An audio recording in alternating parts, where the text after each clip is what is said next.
আরে রোজাদা রোজাদা ঢুকে যাচ্ছ রোজাদা তুমি ঢুকে যাচ্ছ রোজাদা ভাই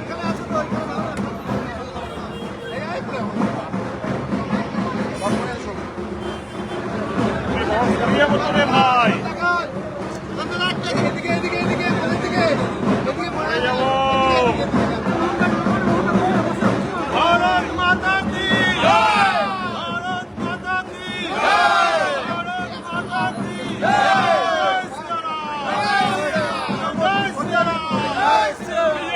বিজেপি বিজেপি জিন্দাবাদ জিন্দাবাদ বিজেপি বিজেপি বিজেপি জিন্দাবাদ জিন্দাবাদ জিন্দাবাদ বিজেপি বিজেপি বিজেপি জিন্দাবাদ জিন্দাবাদ এবার মনে জিতবে বিজেপি এবার মনে জিতবে বিজেপি এবারকে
মঞ্চে সুকান্তদা চলে আসবে, তরুণদা, সুকান্তদা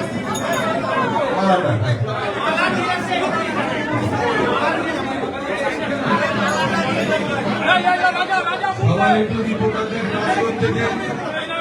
তারা টিভি চ্যানেল এসে টিভি চ্যানেলের কাজ করতে দেন। আমাদের এখন প্রদীপ প্রজ্বলন করবেন।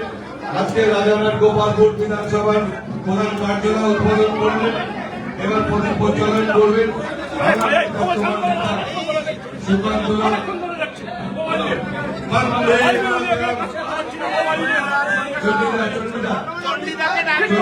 সামনে আসবেন। বন্দে মাতরম, বন্দে মাতরম, বন্দে মাতরম। আমার নেতা কমান্ডার সুকান্তদা স্বাগতম। এই আমাদের রাজারগঞ্জের প্রার্থী তরুণদা স্বাগতম। বন্দে মাতরম, বন্দে মাতরম, বন্দে মাতরম। ভারত মাতা কি, ভারত মাতা কি, ভারত মাতা কি।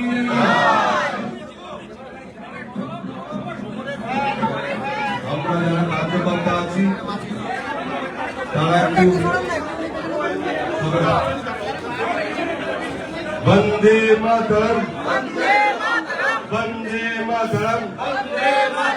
সুকান্তদা স্বাগতম, তরুণদা স্বাগতম, জেলা সভাপতি চন্ডীদা স্বাগতম, স্বপ্না জুয়েলারি স্বাগতম, বেবিদলাই স্বাগতম। মঞ্চে ডেকে নেব মাননীয় মন্ত্রী আমাদের সুকান্তদাকে। মঞ্চে ডেকে নেবেন, সাইড দেবেন। একটু সুকান্তদাকে, তরুণদাকে একটু সাইড দেবেন।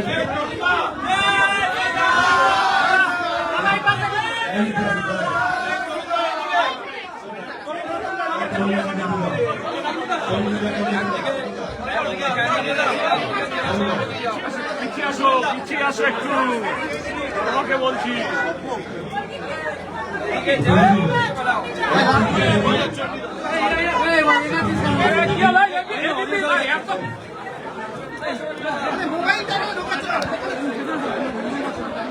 আমাদের কাজটা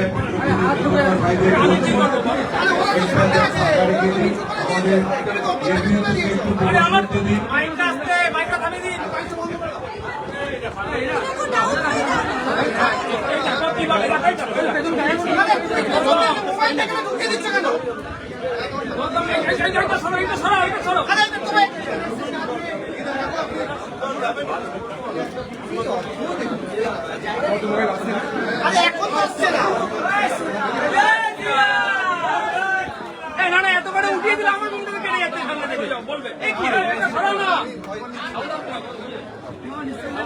আরে ভাই আমার লোকটা কেটে যাবে তো।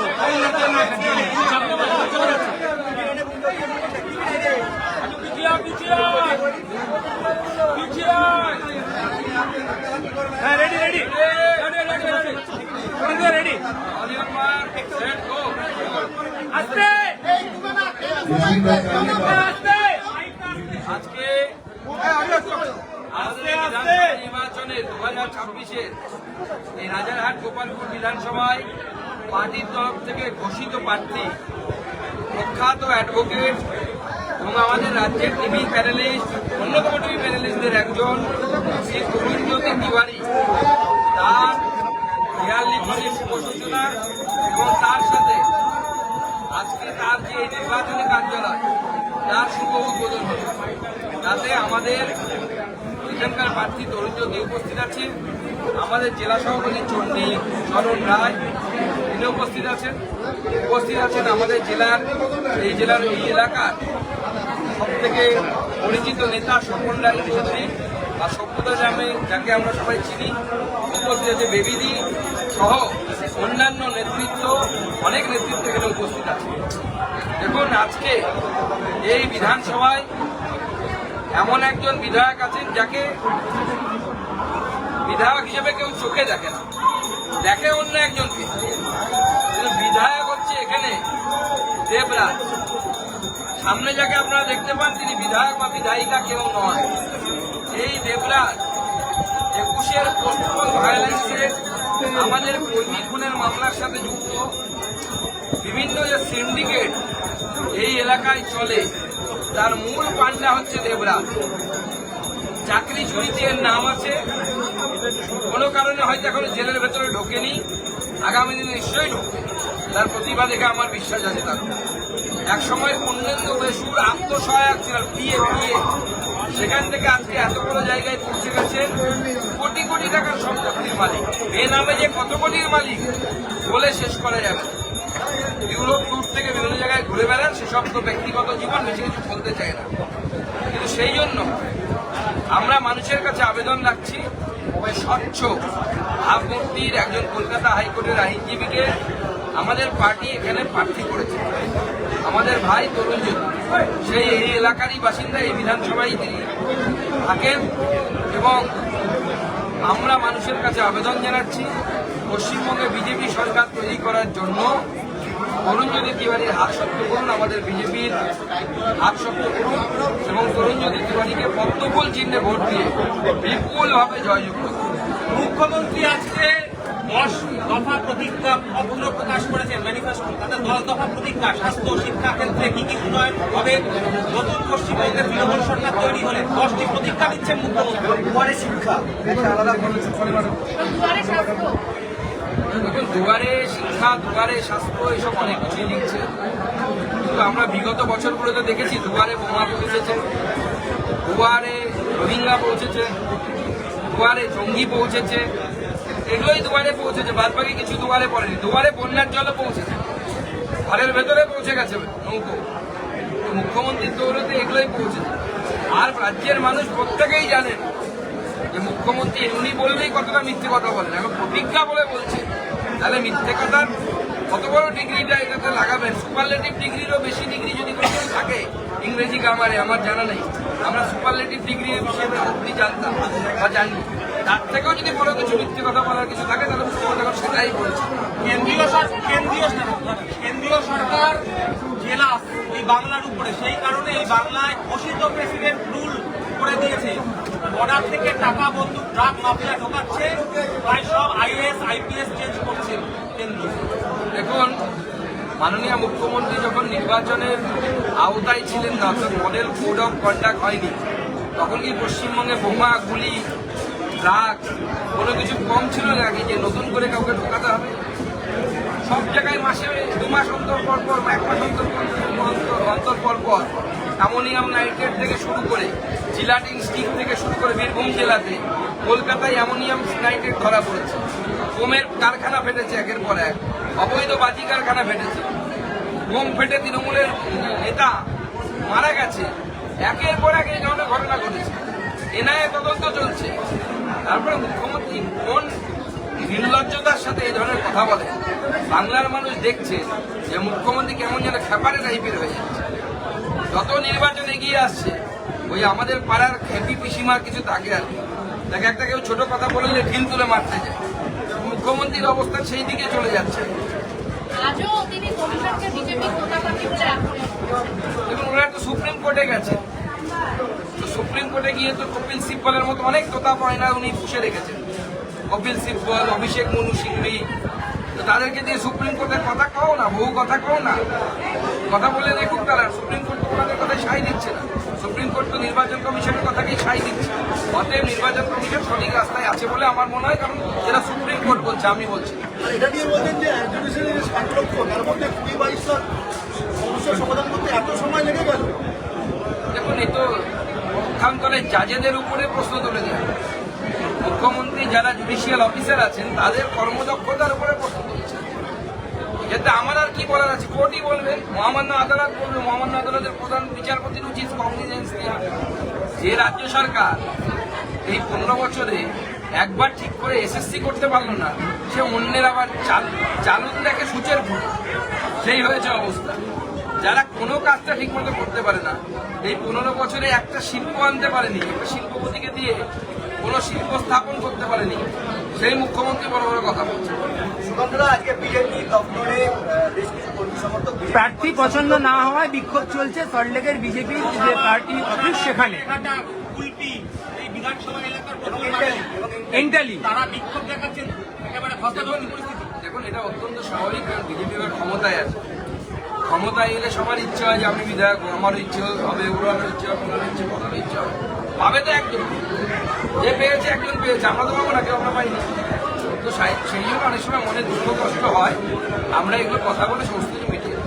হাওড়ায় রামনবমী শোভাযাত্রায় অবশেষে অনুমতি এবং গত বছর সিঙ্গেল বেঞ্চে যে শর্ত ছিল সেই শর্ত মেনেই 500 লোক জমায়েত করা যাবে, অস্ত্র নিয়ে মিছিল করা যাবে না, এই সমস্ত শর্ত সাপেক্ষে অনুমতি দিল রামনবমী হাওড়ায়। এখন আজকে এটা অত্যন্ত দুর্ভাগ্যের যে পশ্চিমবঙ্গের মতো জায়গায় যে মাটিটা তৈরি হয়েছিল বাঙালি হিন্দুর হোমল্যান্ড 1947 সালে, আজকে সেখানে বাঙালি হিন্দুকে রামনবমী পালন করতে গিয়ে আদালতে শরণাপন্ন হতে হচ্ছে।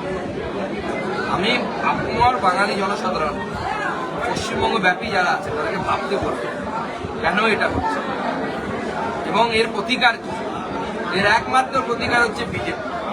বিজেপি এলে পরে রামনবমীর মিছিলে ঢিল যাদের পড়বে, ঢিল পড়া বন্ধ হয়ে যাবে। যাদের বাড়ি থেকে ঢিল পড়বে, যাদের বাড়ি তারপরে 7 দিনের মধ্যে রাস্তা থাকবে, বাড়িটাই ঢিল হয়ে যাবে। আবার আরজিকর এই মুহূর্তে শিরোনামে লিফটের মধ্যে আরজিকর হাসপাতাল মারা গেছে একজন যুবক, তার স্ত্রী এবং ছেলের চিকিৎসার জন্য। আজকে সরকারি অরাজকতার আরেকটি নিদর্শন, সেটা কিন্তু একদম স্পষ্ট হয়ে গেছে। রাজ্যের স্বাস্থ্য ব্যবস্থার কি অবস্থা, আরেকজন মাননীয় মুখ্যমন্ত্রীর জন্য আর্জি করে আরেকজনের প্রাণ হারালো। সুকান্তরা, আপনি যে অভিযোগ করলেন যে এখানে বিধায়ককে দেখা যায় না, বিধায়িকাকে দেখা যায় না, কিন্তু ওরা বলছে যে একবার ঘুরে আসতে পুরো বিধানসভাটা, তাহলেই বুঝতে পারবেন 24 ঘন্টা দেখা যায় কি দেখা যায় না। এদের ব্যাপারে কি বলবেন? এখন এখানে বিধায়িকা নয় তো, এখানে তো দেবরাজ সব মুখ আর মুখোশ সামনে বসে আছে, তো কিছুই জানে না যে বিধায়িকা। তোলাবাজি কে করবে, কোথা থেকে টাকা তোলা হবে, সমস্ত কিছু দেবরাজ করে।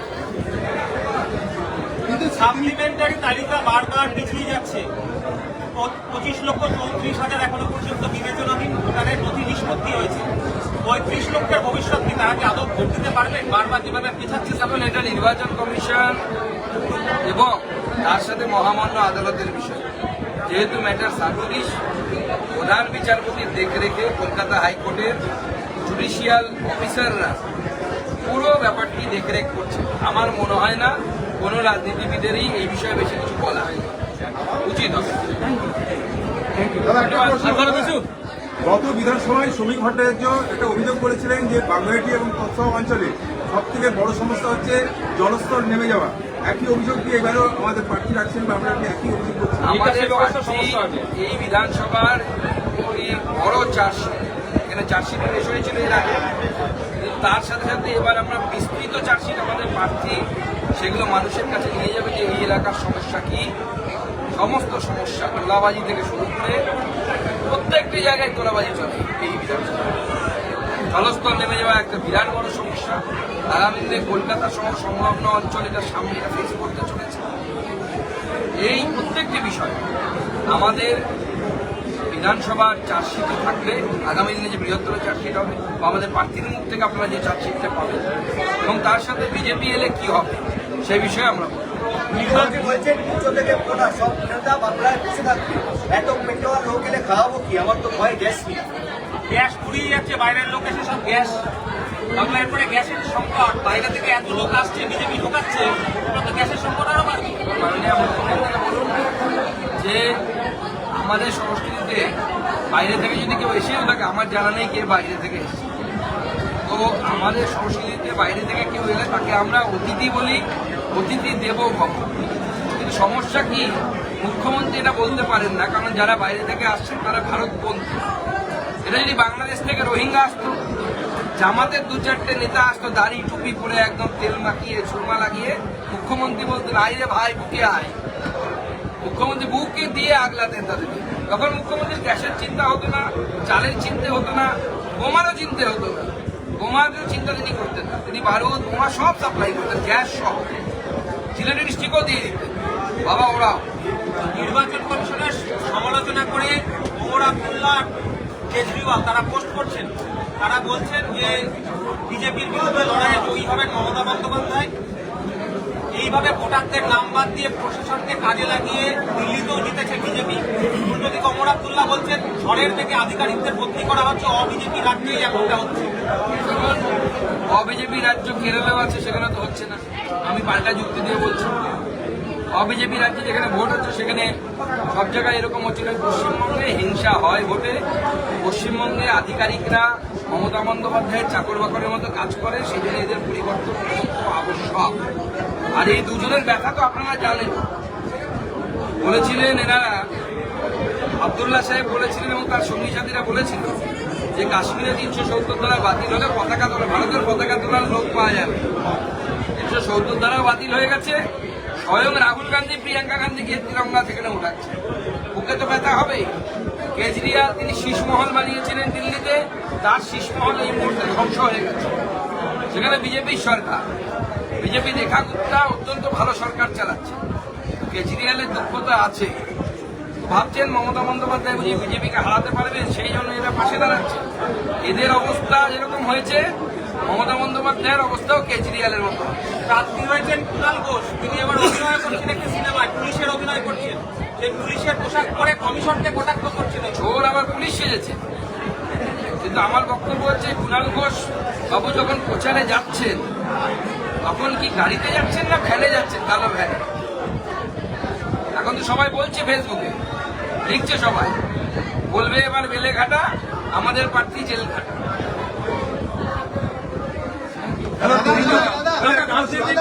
তরুণ জ্যোতিকে প্রার্থী সম্পর্কে আইনজীবী হিসাবে এই যে একটা আপনাদের মধ্যে একটা স্বতঃস্ফূর্ত ভাব দেখা যাচ্ছে কর্মীদের মধ্যে। দেখুন, তরুণ জ্যোতি একজন প্রখ্যাত আইনজীবী, শুধু তাই নয়, উনি টিভির মাধ্যমে একটি পরিচিত মুখ বাংলার রাজনীতি। বিভিন্ন সময় বিভিন্ন মামলা, যেখানে রাজ্য সরকারের দ্বারা কোনো বিজেপি কর্মী অত্যাচারিত হয়েছে, আঘাত পেয়েছে, কোথাও গণতন্ত্র লঙ্ঘিত হয়েছে, প্রত্যেকটি জায়গায় তরুণ জ্যোতি সেখানে আইনজীবী হিসেবে শুধু আদালতে দাঁড়ান, টিভি মিডিয়ার মাধ্যমে বাংলার মানুষকে অবগত করিয়েছেন যে কিভাবে আমাদের এখানে গণতন্ত্র লঙ্ঘিত হচ্ছে। সেই জন্য তরুণ জ্যোতি পারফেক্ট একজন ক্যান্ডিডেট, যাকে নিয়ে আমাদের ভারতীয় জনতা পার্টি এখানে লড়ছে, এবং আমাদের 294টি আসনে সবাই আমাদের পারফেক্ট ক্যান্ডিডেট। দাদা, তৃণমূল কংগ্রেস বলছে যে গত বিধানসভায় এখানে শ্রমিক ভোটাররা দাঁড়িয়েছিলেন, তারপরেও দাদা